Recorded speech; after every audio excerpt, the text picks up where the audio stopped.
Hi everyone!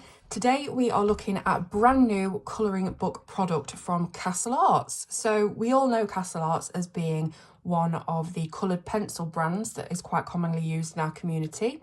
They have coloured pencils, watercolour pencils, I think they also do paints and all kinds of other artist products, but this is their first foray into colouring books. So I am really excited and interested to find out how they've put these together, what the production value and quality is like, and we're going to be testing out some different materials on them too. So there are 4 books in total. You can buy them all individually. First of all, we have a Christmas colouring activity book, which says it has a compendium of colouring sheets, Christmas cards and a seasonal calendar, all specially curated by their resident artists. Then we have the Enchanting Fantasy colouring book, 36 beautiful dreamscapes, and the Magnificent Castles. Of course, we had to have a castle colouring book from Castle Arts, and this is 36 castles of the world. And finally, we have Flowers, so beautiful flowers colouring book with 36 different flower illustrations. So we're going to go through them one by one, have a look at them, and then give them a good old test. So this is the Flowers colouring book. Let's have a look at the back. It says here that flowers have always been universal symbols of love and beauty, and therefore a perfect subject for painting and drawing. For your colouring pleasure, we've selected 36 examples from those which we consider to be the most beautiful. Okay, so cover looks lovely, it's full colour. The actual cover itself is like a thick card with a nice soft touch feel to it. On the spine, you do have the name of the colouring book, so if you do want to put them on your shelf, they are a bit long, but if you do want to put them on your shelf, you'll be able to do that. And every page in these books is suited to fit an A4 frame. I think in the US they call it letter size. So if you want to colour these, then pull them out of the book and frame them. They're in a good size to find plenty of common size frames for them. So we'll open it up and have a look. So on this side, we've got the colouring book belongs to nameplate, and then a little bit more about the illustrations inside, talking about flowers, things like that. And again, full colour. So we have a little section telling us about suitable media to use, and they've suggested coloured pencils, watercolour brush pens, pastel tint pencils, which I believe are the Castle Arts version of pastel pencils. Not pastel as in pastel, what you would, the dusty kind, but pastel colours. Gel pens, water brushes, watercolour and gouache paints, and watercolour pencils. So that's the suitable media for the paper, but we will check and find out. It says that the book has been made with quality paper, which is a superior, smooth, white, artist quality paper. This will ensure ease of laydown and brilliance of colour, no matter which medium you choose. Water-based paints or pens won't bleed through to the pages beneath. And then it just talks about what I just said about framing your art, mounting it, and maybe giving it away or displaying it. And there's also reference images in the book, which is really, really handy. So far they're ticking loads of boxes. So on this side, it's going further into telling you what mediums the artists recommend for this book. So obviously it's all going to be the Castle Art branded stuff, but you can use whatever brands you've got. And it does tell you where you can get all of these different things and in what size sets. So they do 24 sets of gouache paints, for example, and you can go online and find all of those if you wanted to use the Castle Arts products with this book. So these are your photo references, full colour. They've all been, I believe, painted. They look painted. And you can cut these out. So you can see that we have little, they are perforation lines, but they're not perforated. You'd have to cut them across. And then you can use each one of these as a reference or inspiration for the illustration that you're colouring. And there are quite a few. So I believe there were 36 flowers. So you can see on both sides of the book, we have these references here. So every single illustration has a reference, and then we are into the book itself. So the format of the book is that you will have your illustration on the right hand side, and then on the left, it will tell you the name of the flower plus its Latin name, and then a little bit about the flowers. So it says here, daisies usually have white petals around a central yellow disc, and asters have pink or purple petals with a smaller disc. And it just gives you a little bit of info about the flowers, and you know, maybe if you weren't sure what to colour them realistically, then that gives you an idea. But with you having the names and the Latin names as well, it'll be fairly easy for you to go online and look up all of these flowers. So aster and daisy, it's also put down here at the bottom. And just looking at the line style, I'll go through them. This is an autumn bouquet of colourful flowers. It doesn't tell you what exactly they are. But yeah, looking at the line style, it is very much, to me, to be a very painterly intended book. That makes no sense. But what I mean is, it looks as though these would look far more natural if you were to paint them. The lines, they're not very detailed. They're all quite shaky, quite free and organic lines. It's not definitely not like a digital illustration where everything is perfect and geometrical and the lines are, you know, perfectly straight. So I imagine that these illustrations will look nicer painted rather than coloured, but both will work. It's just the impression that it's giving off. So here we've got begonias and bluebells. So each page has a grey border around it, so you wouldn't need to mount them necessarily. You could just put them in a frame. And I'm just looking to see whether we have perforated edges, which would have been fantastic, but it doesn't look as though we have. No, there are no perforated edges, which is a bit of a disappointment, to say that they are intended really to be taken out and framed. It was even in the front of the book. So yeah, I would have expected perforation. Obviously, it's not too much of a problem. You can cut them out, but of course you've got the spine to contend with, which if I do flatten that so we can see how that looks, it can be flattened. So you can get right into the spine, maybe with a craft knife or something like that. So it's not the end of the world that they're not perforated, but it would have been nice. So bluebells, we've got calla lilies, or is it Kaya lilies? I'm not sure how you say it.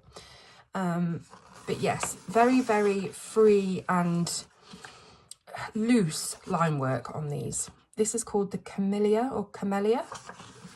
No good with flowers, guys. Carnations, I do know that one. Chrysanthemum. Clematis. And I'll just go through them quickly because we've got 4 books to look at and then we've got to test them as well. Daffodils. Dahlias. Forget-me-nots, fuchsia, gardenia. Now the paper itself, it feels fairly thick, definitely feels thick. As for the tooth, I can feel a very slight tooth on there. It's not too rough at all. It's not what you would expect from, say, a watercolour paper. Although watercolour papers can also be quite smooth, can't they? I think it depends whether you have hot press or cold press. I think cold press is rougher, so these might be hot pressed if they are going to take watercolour paper. I'm not sure, it doesn't specify, it just says that you can use all of those mediums with it. But yes, there is a light tooth, so I'm hoping that that will be ideal for pencils as well. Then we have gerbera, hibiscus, iris, jasmine, lavender, magnolia, marigold, orchid, pansy, peony, periwinkle, Peruvian lily, pomegranate, poppy, summer bouquet, we have the autumn bouquet, then we have sunflowers, a tea rose, which is a really nice flower. I might try that one in our test later.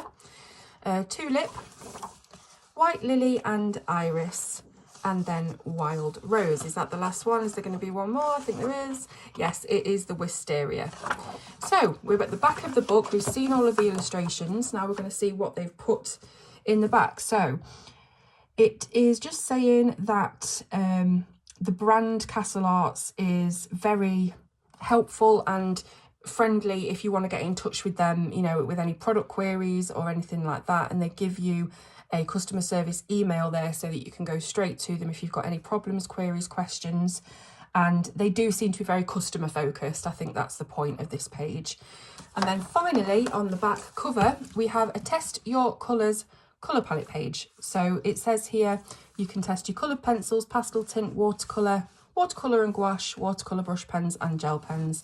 The only thing about this is that they have printed this on the back cover, which is a smooth, glossy, sort of typical cover material. It's not the same paper as the book. So that's kind of annoying. I wish they would have done that on a page that matches the paper quality so that you can actually see what the mediums are going to look like and perform like before you apply them to an illustration. So there's not really, I mean, you could do that. Where could you do it? There's not really anywhere else apart from like on here where you could do that. So I would have preferred if we could do that, because we would have seen the true colours of the mediums that we were going to use, because it will be different from here to here, definitely. And, you know, the tooth and things like that. So, oh well. But anyway, it is a very nicely put together book. It's a beautiful book to look at. So far, the paper seems good.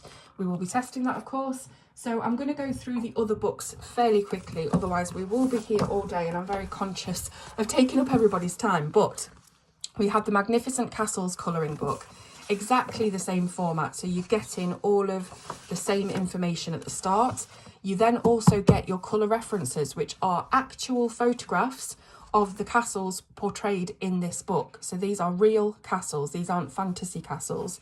So we've got Switzerland, England, Spain, Italy, we've got Scotland, of course, famous for their beautiful castles. We've got Denmark, Portugal, Slovakia, Germany, all kinds of places, and these photographs are really beautiful. So the line art has been taken from those photographs, so it will match the photo. For example, the first one is Spain. Here is the castle, and then you can see that the line work has been taken from that photo. So from the same perspective, the same point of view, and that means that you'll be able to do your best to emulate the colours, and, you know, if that's what you want to do. So again, we have a bit about the castle and the city on this side, and then the actual illustration itself, which I will go through really, really quickly. And this is more of an architectural style than the flowers, which were more painterly. So even though some of the line art is still quite loose and quite, you know, it's got that hand-drawn quality, with it being architecture, there's a lot more straight lines and blocky areas. So again, I think these would be perfect for paint, watercolour especially. But I think also these would lend themselves quite well, especially the buildings, to coloured pencil. Maybe not the areas around. I think there's a lot of open space on here, and that isn't really, it's not ideal for coloured pencils, because you've got to sort of put in detail, which of course you can if you are proficient and you're quite a good artist. But say for someone like me, I would really struggle to know what to do with all that space, and I would have to turn to something that's probably water based that would cover a bigger area, maybe pastels, something like that. But yeah, some of them are more detailed than others. As you can see, there's zero detail on these walls, but maybe if we look at the photo, that is how it is. Maybe they are just plain walls. Edinburgh Castle, Scotland, never been but would love to go there. And there are some beautiful castles in here. I wonder if Dracula's castle is in here. Of course, me being me, I've got to look for the goth in everything. Oh, this is beautiful. This is a castle in Japan. Then we've got Germany.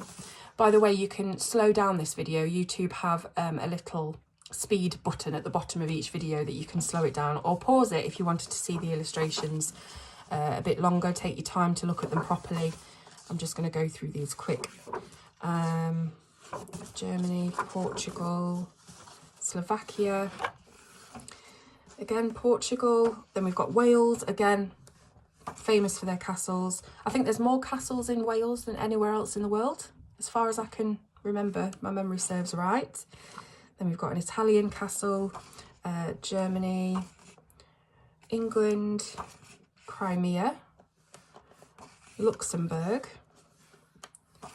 Warwick Castle, which I have not been to, but I have seen on the horizon when I was at Legoland in Warwickshire. So yeah.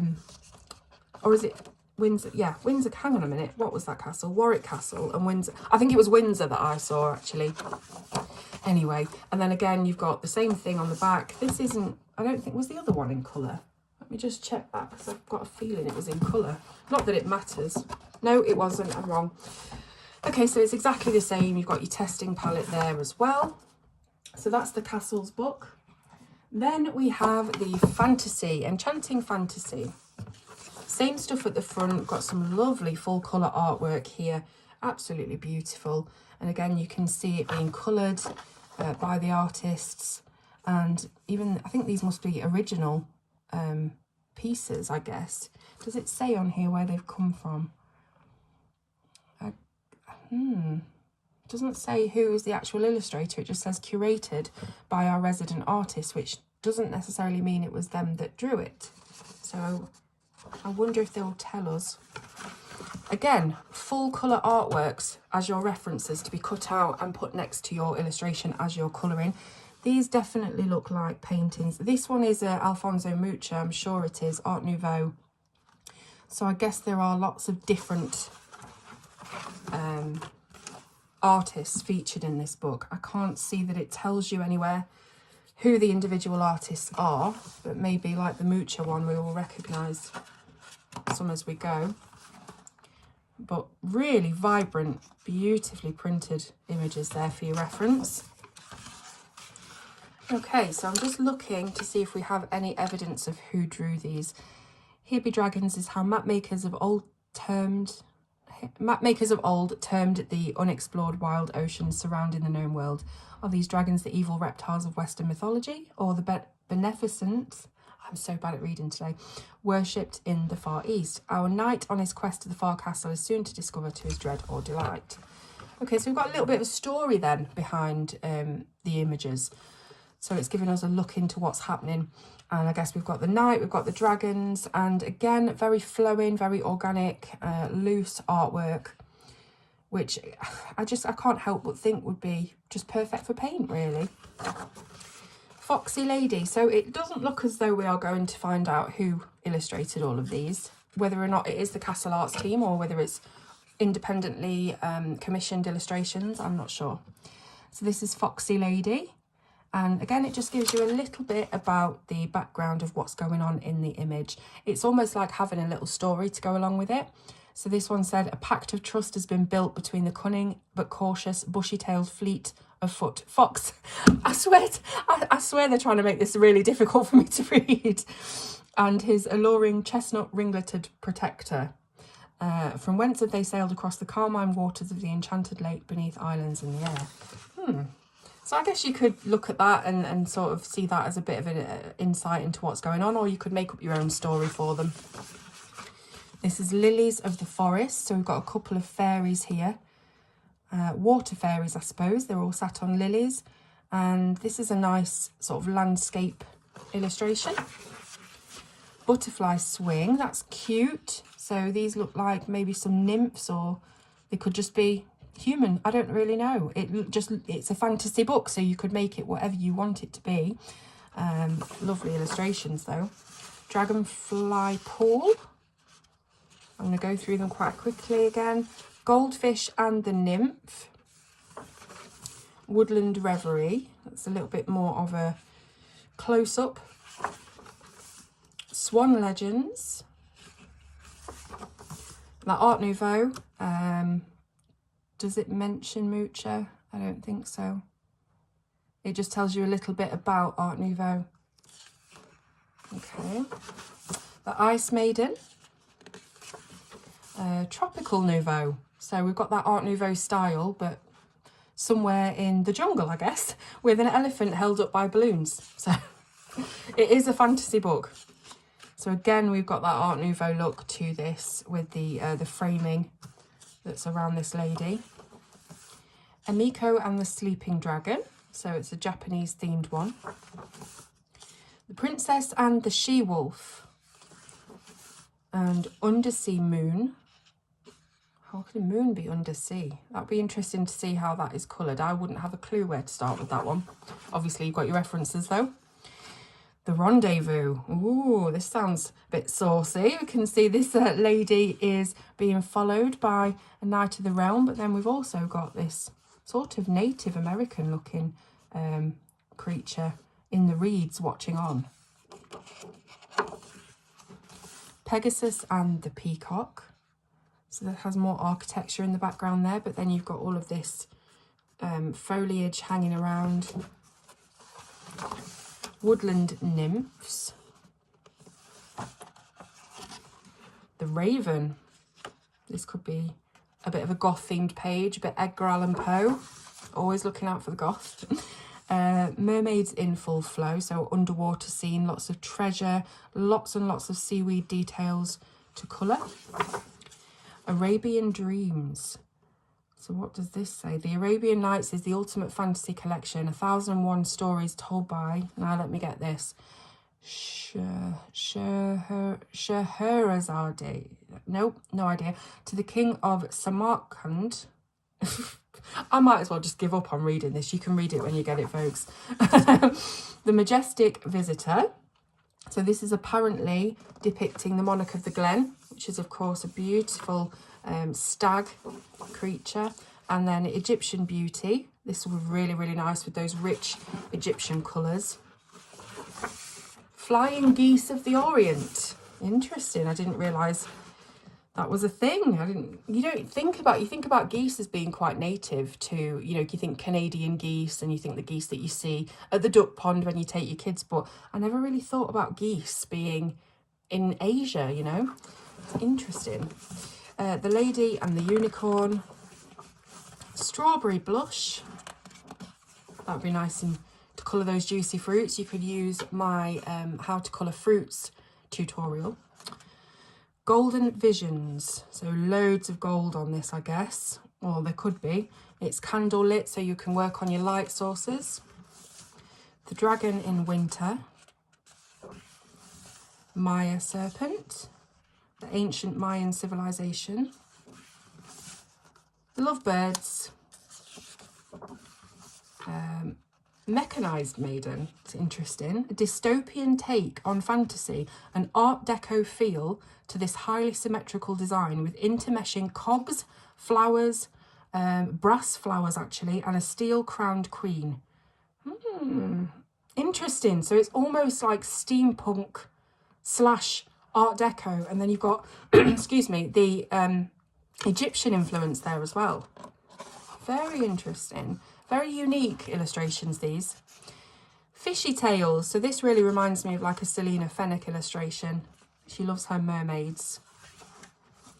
Taurian Girl. So obviously, if you are Taurus in the star sign, this would be a good one for you. Might have been nice to actually do a book of all the star signs, or at least include them all in this fantasy book. Native Dreams. So we've got a Native American looking lady here with her elaborate feathered headdress. Then we've got Sparkling Aquarian, so another star sign horoscope type thing. Elephant Fly Past. So earlier we had the elephants with the balloons holding them up, and now we're making a whole illustration out of this. I do not know what's going on, but it's under the label of fantasy, so don't ask questions. And again, you've got your 2 back pages there. Really cool one, that. Very unique. Interesting illustrations. And finally, we've got the Merry Christmas colouring activity book. So there are activities and different things in this one. It's slightly different to the other 3. So same sort of thing at the front, and you have your references, of course, in full colour. And it looks as though these are all the 12 Day of Christmas illustrations. So we've got the partridge in a pear tree, 2 turtle doves, 3 French hens, and so on. So you don't have to follow this colour palette, obviously. You can interpret them however you like, but it does give you a bit of a starter. And then what else do we have here? We have Christmas Bauble, Robin Redbreast, a Christmas puppy. Oh, it looks like baby Rosie. Oh, Christmas toy shop, lots of different ones there. And that is the Christmas cards. So you'll be able to colour the Christmas cards, cut them out, fold them up, write your message and send them off to whoever you like. Then we have a seasonal calendar for colouring. So we've got winter, January, February, then spring starting in March, and summer in June. Really, really lovely. Oh, look at that one for August. Oh, and July as well is beautiful. Oh, the Halloween one.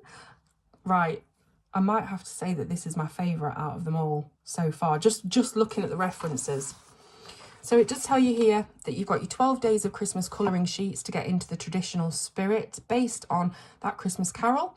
Then you've got Christmas cards for colouring, and you've got your seasonal 12-month colouring calendar. So let's see how this one is formatted. So 12 days of Christmas, we have the rhyme. On the first day of Christmas, my true love sent to me a partridge in a pear tree, and then here it is. So it does have a frame around it. It hasn't got the grey frames of all the others, and there isn't any title at the bottom because that's here in the illustration. So this is super cool. You've still got the poem carrying on over there, and you've got your illustration. 2 turtle doves, 3 French hens. Now, one good thing about this as well is that the illustrations have all been done in very light grey. So I think that carries on in, let me see, let me just quickly check. No, the others are black. So if you just see, you can see this is a lot darker than this, but in this book, they are light grey. And to be quite honest with you, I would have preferred this lighter grey throughout all the books, because it does make the lines sort of melt away. And when you've coloured it, it helps with a bit of realism if that's what you're going for. So we've got 4 calling birds, 5 golden rings, 6 geese a laying, 7 swans a swimming. We could sing all of this, couldn't we? I won't though, I won't subject you to that torture. 8 maids a milking, 9 ladies dancing, which are little mice. That's very cute on a theatre stage. 10 lords a leaping. We've got frog lords this time. 11 pipers piping in this mandala sort of thing. I think it's the exact same piper all the way around.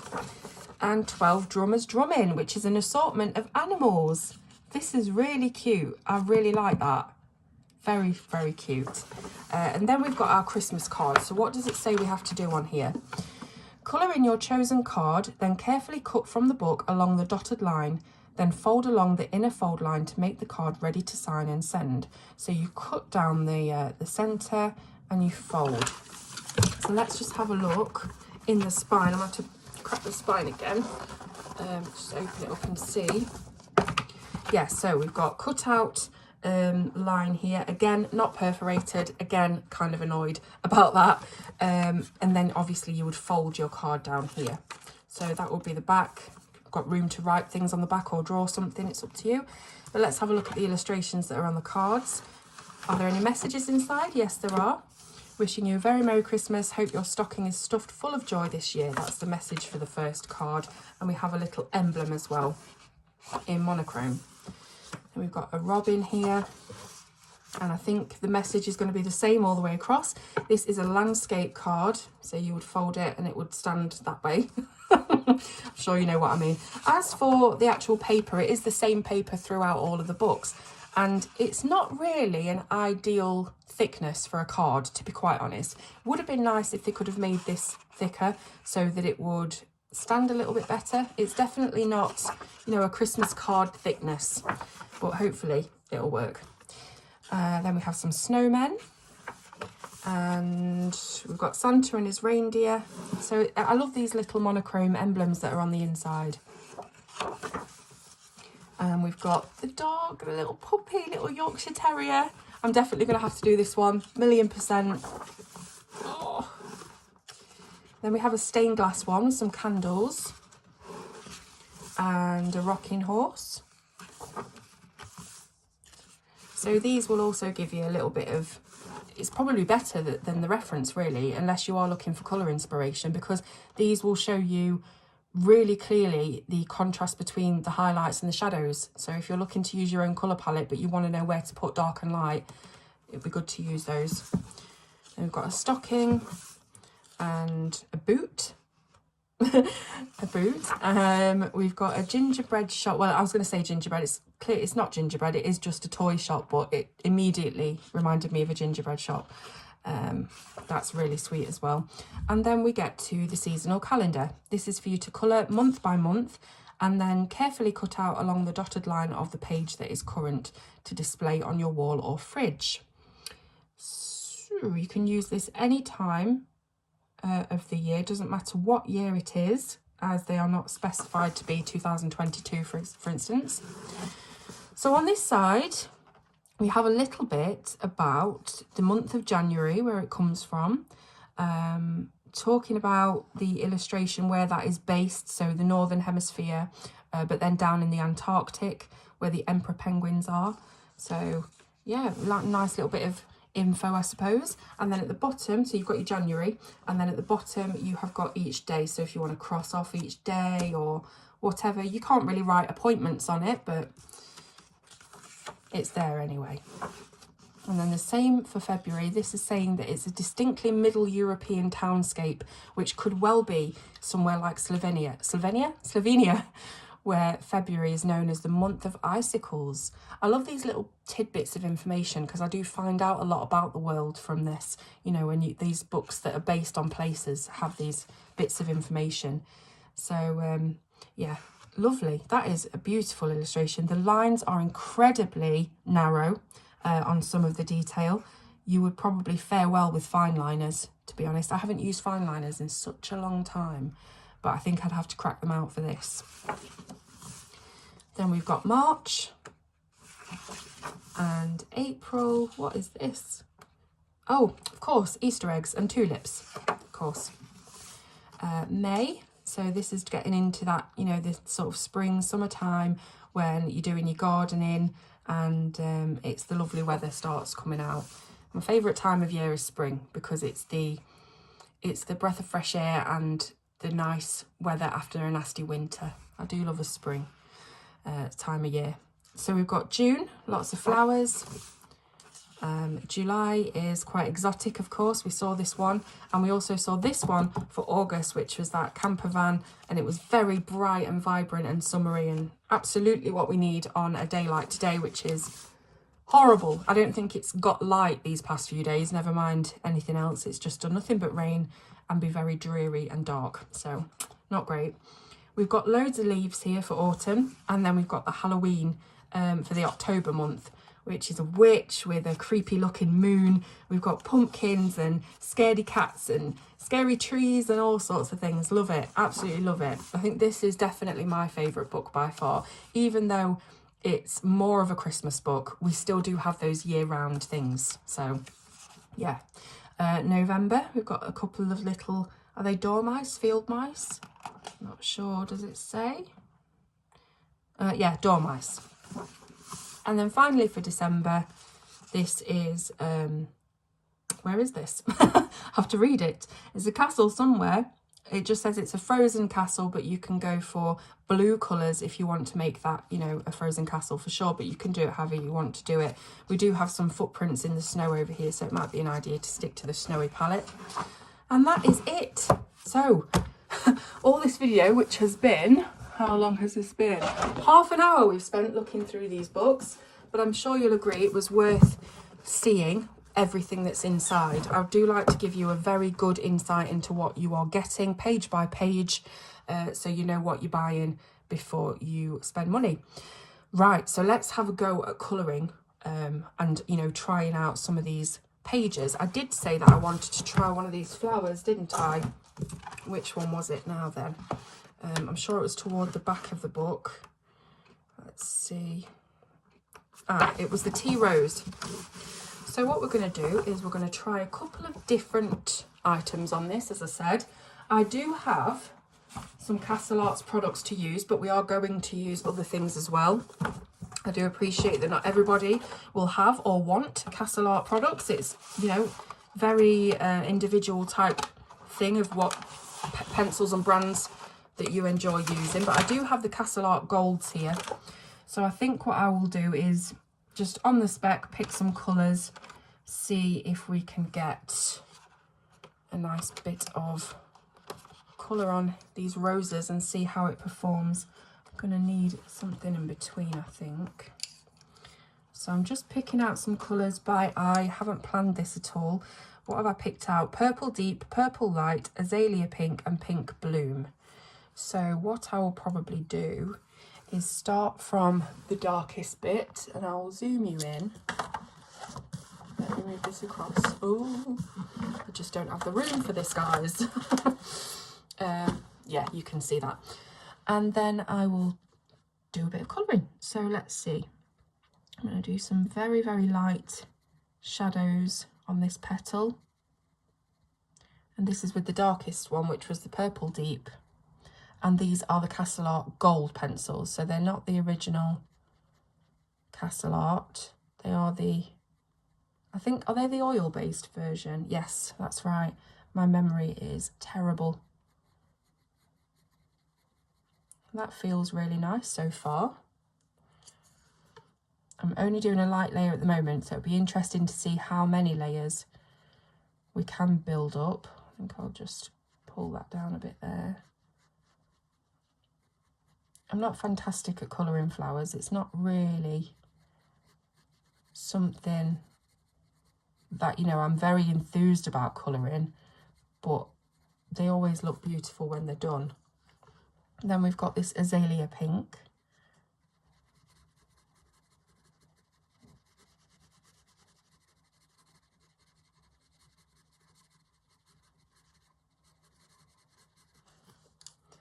And the Pink Bloom, just to finish off the petal, and then we can build up some more layers, see how the paper responds.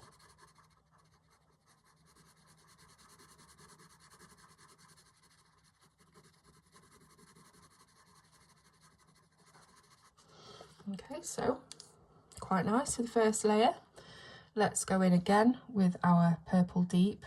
I'm going to use the sharper side. The pencil is, the lead is slanted like that, so I can either choose to use the blunter edge for smoothness or the sharper side to get into the tooth, which is what I'm doing now on the second layer. So we're trying to sort of build up this colour. And with these being oil-based as well, that's generally the best way to use them, is to build up the layers, rather than something soft and wax-based like Prismas, for instance, that you can just go on there with a heavy hand straight away and create a burnished, very vibrant effect. Oil pencils do like to be layered. They like to be treated a little bit more delicately, which is fine. If that's your preference, which it is a lot of people's preference, to build up these light layers. It's not, I do enjoy doing it at times, but it's not for me all the time because I'm very impatient. I like to get things done and I like to see instant results. But if I'm feeling a little bit like I need to get calm or a bit anxious, something like that, I will always go for something that is a slower process, because it does just slow my brain down, and it helps to calm me, just doing something that actually requires more time to be taken. I suppose it's that mindfulness thing, isn't it?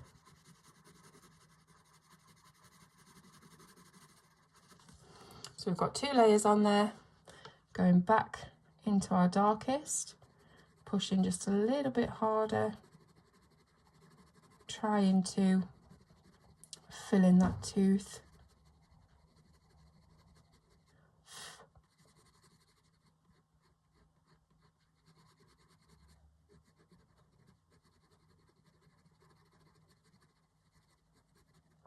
So I'm not pressing too hard, I'm not trying to fully burnish it. I am still being quite careful with my pressure.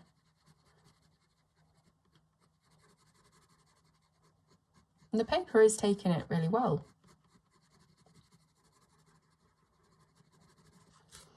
It's a little bit harder on my hand because the pencil lead is harder. So I'm just trying to be as light as possible.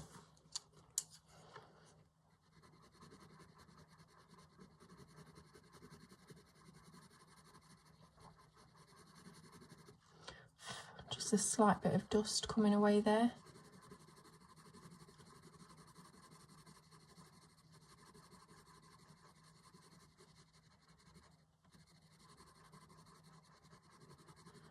Just trying to get this blend as seamless as possible. I can still see some speckly texture underneath. Not sure whether that's evident on camera. Hope I've not got a glare going on here.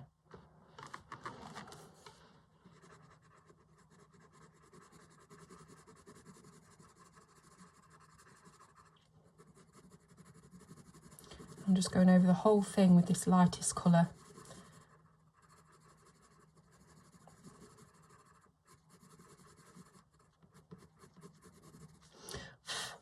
So yes, I would say that that is the maximum amount of layers I could do. Obviously, if I did the layers lighter, I would get more layers on there, but I did sort of press a little bit harder on that third layer. But as for lay down, the blend is nice and smooth. We do have a little bit of a speckle on there. I think maybe a slight bit more texture maybe might have helped, but again, it just depends the type of pencils you're using as well. We will try with other types. But as for the Castle Art Gold, fairly impressed. If you imagine the whole flower done like that, I don't think you'd be too disappointed. So I'll pop these away. And because I've got the Castle Arts products here to hand, I will do those first.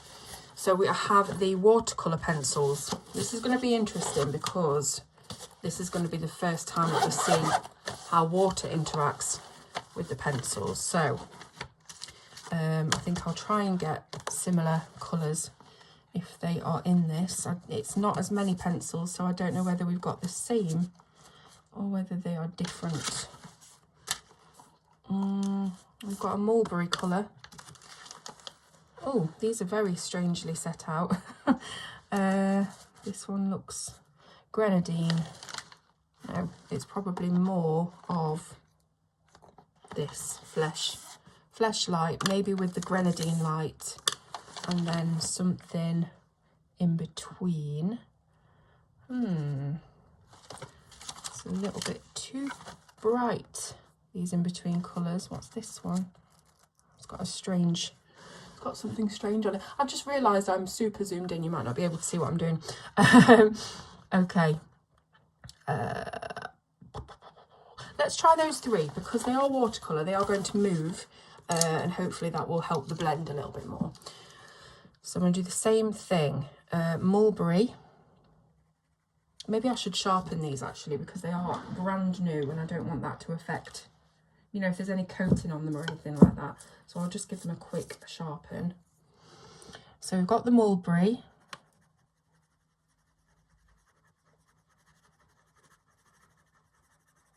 Obviously this is going to be a different tone to the other petal, but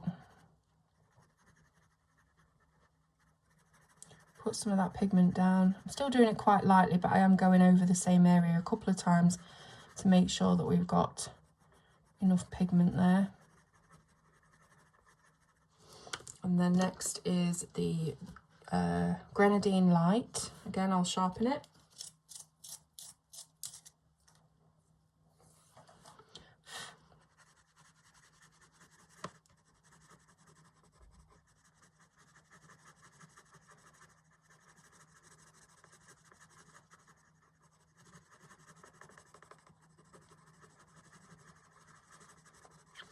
The tooth of the paper is gripping these watercolour pigments quite nicely, I must say.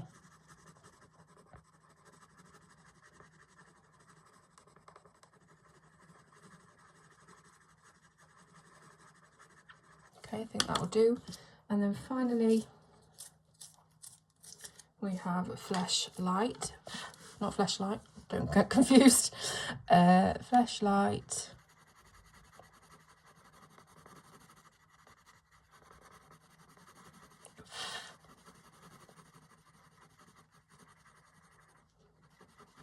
And now we're going to try our water. So I do have a water brush handy.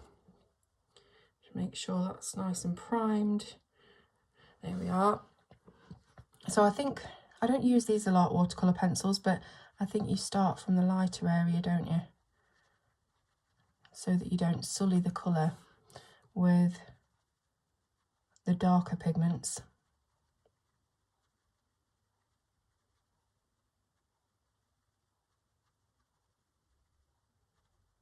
So they're dissolving quite well so far. I'm not using a lot of water. I do keep wiping off the brush if it gets a little bit too wet. Drag some of that pigment up there.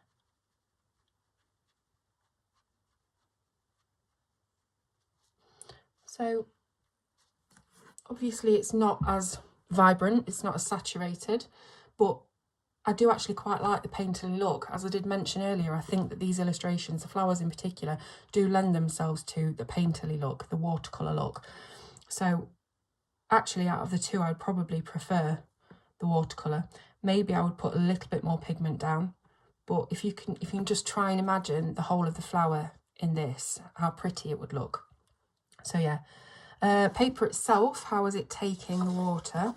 There is a slight buckle to it, which you would expect, and I can see a very, very slight shadow of the water on the back, but nothing major. But yeah, so you know that you can use these with sparing water and you should be okay. I do want to try another watercolour brand, just to check. And I do have somewhere, could be anywhere actually, I do have some, Caran d'Ache Museum. I can guarantee they're right at the bottom of the drawer.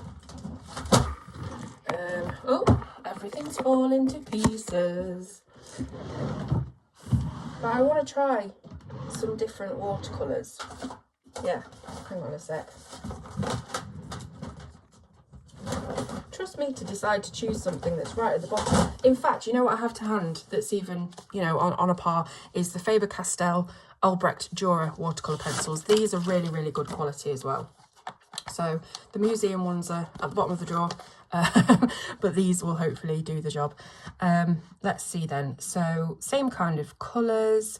We don't have many of these, to be honest. So I'm just going to go for... Let me see. Yeah, let's go for these three. They are quite similar. Let's get another petal coloured then. So let's do this one down here. So I think you can see off the bat how much brighter the pigment is from these Albrecht Dürers. It's a lot more saturated in colour. But the Castle Arts ones are cheaper. So you would expect them not to have as many or as good a pigment level. Of course, that's what you get with different price points and different quality levels.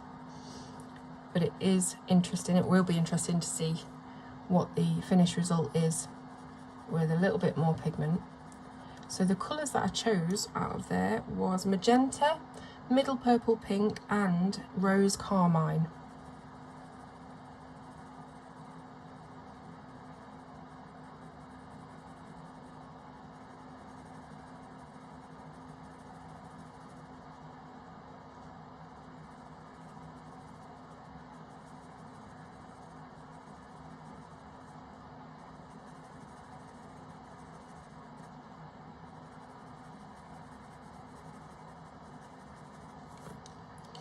I'll just finish with the rose carmine now, and then we can add some water.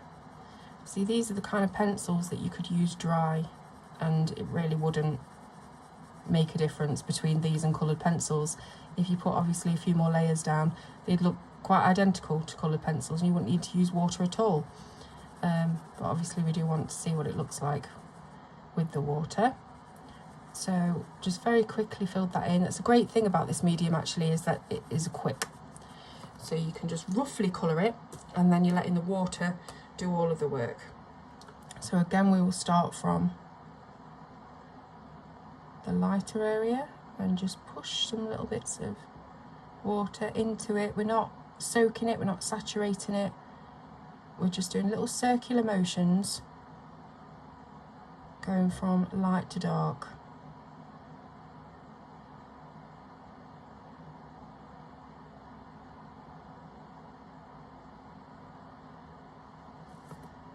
Go. Obviously if there's places that you want to nudge a little bit, you can do that. Very, very nice melting quality to these.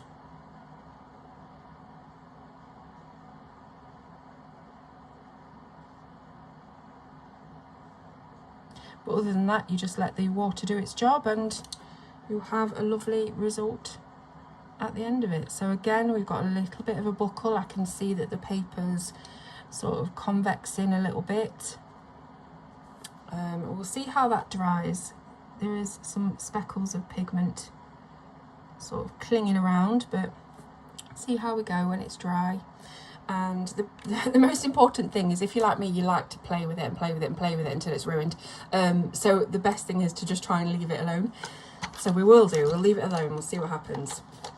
So I'll put these back and then let's try some Prismacolor. I haven't done a wax-based pencil yet. So I will get my pinks and see what we can achieve here. So let's go for this one. Is this Deco Pink? Yep. Deco Pink and pink as well. And I want sort of a little bit of a magenta-y colour. Let's see what I've got. These are too red. Checking the purples. Let's see. This is how I keep my spares, and it's not conducive to quickly picking out colours. So, where is a mulberry? Don't know where it is. Let's pick out the Dahlia Purple and use it quite lightly and see what happens. It doesn't have to be perfect, so thankfully. Right, let's try this petal then. I'm still on screen, aren't I? Okay, so Dahlia Purple.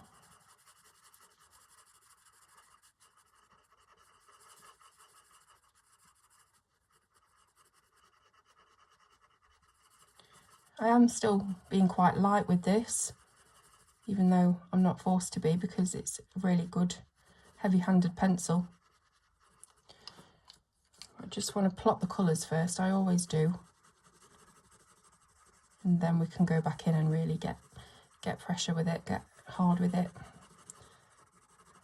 and build up the colour. These aren't the two best blended colours to use, the Dahlia Purple and the pink, but hey ho. You just want to see how the paper feels. At the moment it feels nice. And then we've got the Deco Pink to finish.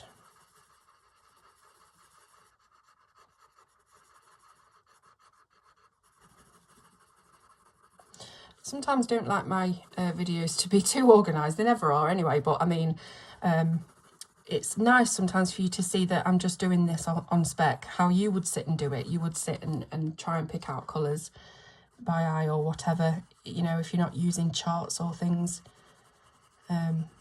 So you can see that I definitely don't know what I'm doing all of the time with this. It is very much a, let's see if it works. So I'm starting to be a little bit heavier with my pressure now. These Prismas are blending beautifully, despite being quite far away in colour. I just want to see really what the paper does. Let's put a bit more of that actually, that pink colour.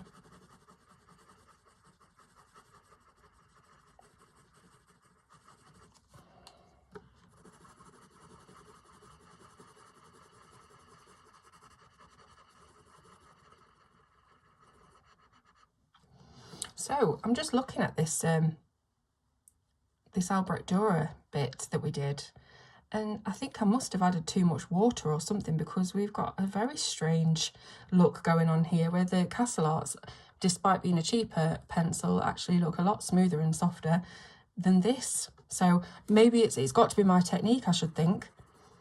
But you can definitely see like the fibres of the paper. Too much water must have come out of the water brush, that's all I can think of.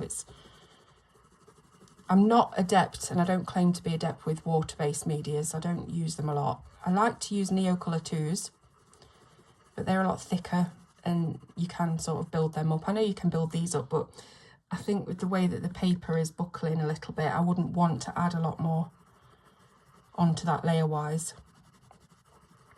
That's not to say that people who are proficient in those mediums wouldn't be able to get a beautiful result, because it's very likely just me. Okay, so I'm thinking that this is about as smooth and burnished as we're going to get with the Prismacolor pencils. So what do we think? They have gone down really quite nicely. I hope we're not in a glare, like I say. If I just pull out a little bit so that you can see the flower as a whole. To me, I think the Prismas are the nicest, the brightest, but I do really like the Castle Art painterly effect that those colours have made. It's very delicate and very vintagey looking, those colours particularly. I think they're suited really well to the subject matter. What else do you want to try, guys? You're not here to answer me, so I have to decide. Let's think then. It did say gel pens. Not that you probably would use gel pens, but you might do. But we might as well try one while we're here. So I'm sure I've got a pink. What's this one? This is a jelly roll. What kind of jelly roll? It looks like a moonlight one. Let's find a little petal. I've not used these in a long time. Let me get some paper to activate it with. I have to give it a shake. There we are. Sometimes you just have to give them a really robust shake. Let's colour this petal in. It's really just to see again what the paper does, if it bleeds through. Gel pens are not my favourite. They don't like to play with me a lot of the time. Oh, see, it's gone out of the lines. It was the gel pen's fault. It wasn't my fault. Okay. The ink is finally deciding to come out, so let's just make sure that that's covered. There we are. Lovely bright result. But how is the paper taking it? Well, from the front, pretty good. Let's see the back then. So you can see, hopefully, that there is some concaved areas where we use the water, but I can't see, well, I can actually see a very tiny shadow of the gel pen, but it doesn't really matter, obviously, because these are one-sided illustrations, so bleeding through at the back doesn't matter. I guess it was just to check the tooth of the paper and how well it took the wet media as well, which I think does obviously depend on your technique and the materials used, I suppose. I really thought, you know, with the amount of pigment that was in the Faber-Castell, that would look a lot better than it did. And it probably would had I not used too much water. I think that's what's created these blooms of white, is too much water, too much messing about with it, which I predicted would happen. But yeah, so what else could I try on it? I want to do this quite thoroughly so that you've got a really good idea of how things work. What else did they recommend? Colour pencils, watercolour brush pens, we could try that. And I think the other things we've already sort of tried. Watercolour brush pens, let me think. Right. Okay. I have got the Zig Clean Colour Real Brush water pens. Let's try those out. So I've got a feeling that these aren't going to play with water how you would normally use them on a watercolour paper, but we will try both ways. So I'm going to get a couple of colours out. Let's just go for these three pinks. This, if you are interested, is do they have names? Light pink, light carmine and pink. So we'll start off with the pink itself. Let's do this little petal here. We'll just colour this little petal in the pens alone, and then we'll do a larger one and add some water and see how that goes. So let me try the next. That was quite a bright pink, that one.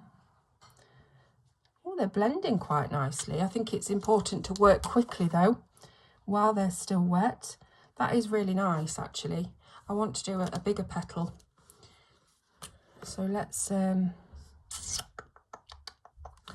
go for this one. I'm going to zoom you in a bit more as well. So we've got this petal here. As you can see, I'm being incredibly precise about not going out the lines. But yeah, these are blending beautifully. I wonder if it is the paper, the pens, or a mixture of both. But I am super impressed at the blends.